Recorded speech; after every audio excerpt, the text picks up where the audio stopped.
संतोष का धन। पंडित श्री रामनाथ शहर के बाहर अपनी पत्नी के साथ रहते थे। जब वो अपने विद्यार्थियों को पढ़ाने के लिए जा रहे थे तो उनकी पत्नी ने उनसे सवाल किया कि आज घर में खाना कैसे बनेगा, क्योंकि घर में केवल मात्र एक मुट्ठी चावल भर ही है। पंडित जी ने पत्नी की और एक नज़र से देखा, फिर बिना किसी जवाब के वो घर से चल दिए।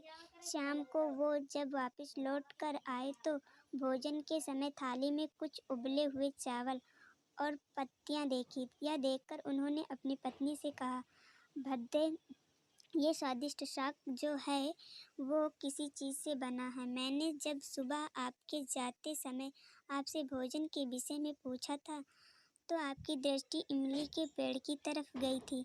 मैंने उसी के पत्तों से यह साग बनाया।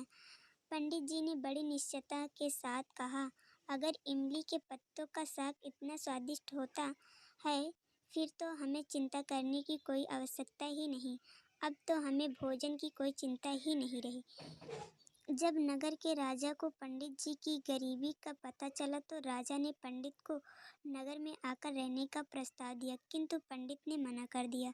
तो राजा हैरान हो गया और स्वयं जाकर उनकी कुटिया में उनसे मिलकर इसका कारण जानने की इच्छा हुई।